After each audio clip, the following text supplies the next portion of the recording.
নমস্কার বন্ধুরা, তোমাদের সকলকে আমার চ্যানেলে স্বাগত জানাই।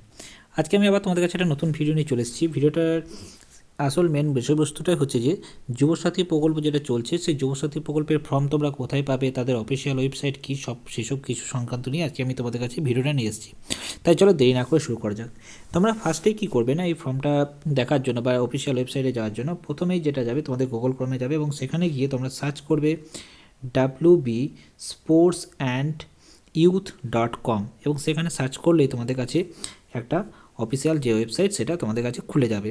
এদের অফিসিয়াল ওয়েবসাইট হচ্ছে কি WB স্পোর্টস অ্যান্ড youth.com। তোমরা দেখতে পাচ্ছ সেই অফিসিয়াল ওয়েবসাইটটার এটা, এবং এটা হচ্ছে তাদের অফিসিয়াল ওয়েবসাইট বা অফিসিয়াল পেজ।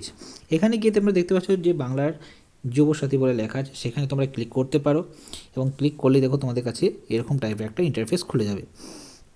এখানে যে উদ্যোগটা নেওয়া হয়েছে সেটা হচ্ছে পশ্চিমবঙ্গ সরকারের নতুন উদ্যোগ, যেটা বাংলার যুবসাথী 2026, এবং এর মূল লক্ষ্য হচ্ছে কি বা এটাতে তোমাদের কি করা হবে না, এখানে সুবিধাগুলো যেটা হচ্ছে প্রত্যেক মাসে কিন্তু 1500 টাকা করে দেওয়া হবে, যেটা টোটাল বলা হচ্ছে যে 90,000 টাকা দেওয়া হবে 5 বছরে। অর্থাৎ এটা কতদিন দেওয়া হবে না, সর্বোচ্চ 5 বছর বা চাকরি পাওয়া পর্যন্ত। যদি তার আগে চাকরি পেয়ে যায় তাহলে সেক্ষেত্রে কিন্তু এটা বন্ধ হয়ে যাবে। এবং এটা লঞ্চ ডেট হচ্ছে 1 এপ্রিল থেকে, অর্থাৎ এটা 1 এপ্রিল থেকে কিন্তু টাকা প্রত্যেকজনের অ্যাকাউন্টে, অর্থাৎ যারা যারা এই ফর্মটা ফিল আপ করবে বা যারা এলিজেবল তাদের কিন্তু অ্যাকাউন্টে 1 এপ্রিল থেকে কিন্তু টাকা ঢুকতে শুরু করে দেবে। এরপরে যেটা বলবো যে এলিজিবিলিটি কারা, দেখো তার জন্য আমি এখানে ওপরে যে আছে সেখানে ক্লিক করলাম এবং এখানে এলিজিবিলিটিটা কি সেটা দেখতে চাই। চলো, এলিজিবিলিটি বলতে এখানকে মাস্ট রেসিডেন্সিয়াল হতে হবে ওয়েস্ট বেঙ্গলের, এবং এদের বয়স হতে হবে 21 থেকে 40 বছরের পর্যন্ত, এবং ন্যূনতম মাধ্যমিক পাস হতে হবে, এবং তার সঙ্গে কিন্তু কোনোরকম কোনো কাজে যোগ থাকলে হবে না। এবার এখানে কিন্তু আরেকটা কথা, এখানে কিন্তু তোমাদের ব্যাঙ্ক অ্যাকাউন্ট থাকতে হবে উইথ আধার লিঙ্ক। এরপরে দেখো একটা কথা বলা হয়েছে যে রেগুলার যারা স্টুডেন্ট আছে কারা আবেদন করতে পারবে না। এটা খুব ইম্পর্টেন্ট জিনিস যে কারা কারা পারবে না। একটা হচ্ছে রেগুলার স্টুডেন্ট, যারা ধরো মাধ্যমিক পাস করে গেছো কিন্তু এখনও পর্যন্ত পড়াশোনা করছো, তাদের জন্য কিন্তু এটা কিন্তু নয়। অর্থাৎ যারা এখনও পড়াশোনা করছো তারা কিন্তু এটা করতে পারবে না। গভর্নমেন্ট এমপ্লয়ি যারা আছো, যারা যদি পার্মানেন্ট বা কন্ট্রাকচুয়াল কোনো গভর্নমেন্ট আন্ডারে যদি তোমরা কাজ করে থাকো তাহলে সেক্ষেত্রে তারাও কিন্তু এটার জন্য এলিজিবল নও।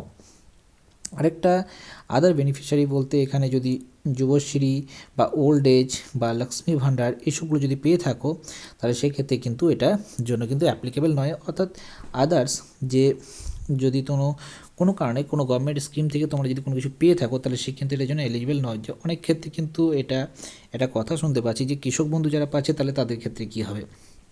অর্থাৎ কৃষক বন্ধু কিন্তু একটা গভর্নমেন্ট স্কিম, সেই জন্য কিন্তু গভর্নমেন্ট স্কিমের জন্য এটা গভর্নমেন্ট স্কিম থেকেই তোমরা পাচ্ছ। তাই যারা কৃষক বন্ধু থেকে টাকা পাও অলরেডি তারা কিন্তু এই ফর্মটা ফিল আপ করতে যেও না, কিন্তু তাদের কিন্তু রিজেক্ট হয়ে যাওয়ার 99% চান্স আছে। অর্থাৎ এখানে কিন্তু তাদের রিজেক্ট হবেই, কারণ হচ্ছে তারা কি না, তারা তো গভর্নমেন্ট একটা স্কিমের আন্ডারে কিছু পাচ্ছ, তার জন্য তাদের কিন্তু এটা রিজেক্ট হওয়ারই চান্স বেশি। এর জন্য কী কী ডকুমেন্টস লাগবে, ডকুমেন্টস এর আগেও বলেছিলাম যে মাধ্যমিকে অ্যাডমিট কার্ড লাগছে, তার সঙ্গে বার্থ সার্টিফিকেট লাগবে এবং আধার কার্ড, এবং তার সঙ্গে হচ্ছে যে ভোটার আইডি এবং ক্লাস 10-এর মার্কশিট আর সার্টিফিকেট। এরপর দেখো এখানে যেটা অ্যাপ্লাই নাও বলতে এখনও পর্যন্ত এটা খুলেনি, তাই জন্য অ্যাপ্লাই নাও এখন হবে না।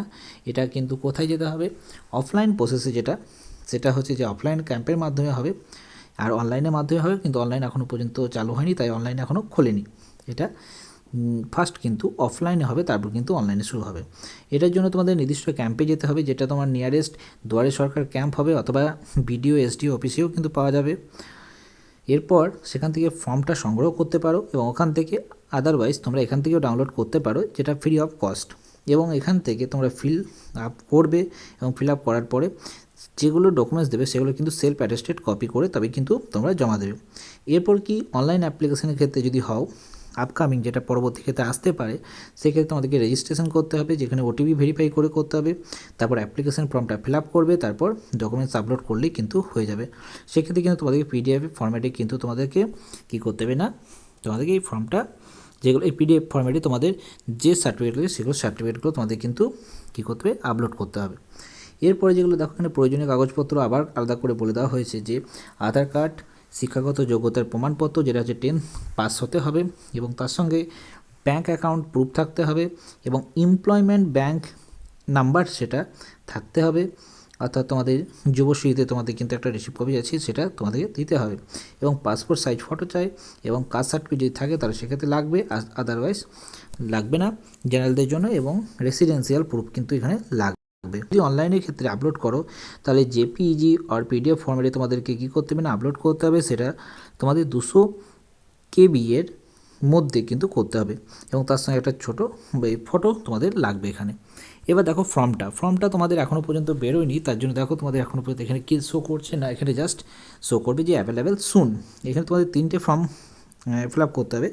একটা হচ্ছে অ্যাপ্লিকেশন ফর্ম, যেটা হচ্ছে মেন ফর্ম, যেটা তোমরা দুয়ারে সরকার ক্যাম্প থেকে পেয়ে যাবে অফলাইনে, এবং সেলফ ডিক্লারেশন, অর্থাৎ তুমি যে এমপ্লয়মেন্ট সেটার জন্য তোমাকে সাইন করে একটা দিতে হবে, সেটার জন্য একটা ফর্ম দেওয়া হবে অ্যানেক্সার 1। আর একটা হচ্ছে ব্যাঙ্ক মডারেট ফর্ম, যেটা হচ্ছে ব্যাংকের জন্য, অর্থাৎ যে তোমার টাকা যে ট্রান্সফার হবে সেই ব্যাংকের জন্য একটা ফর্ম দেওয়া হবে। তো টোটাল 3টে ফর্ম দেওয়া হবে।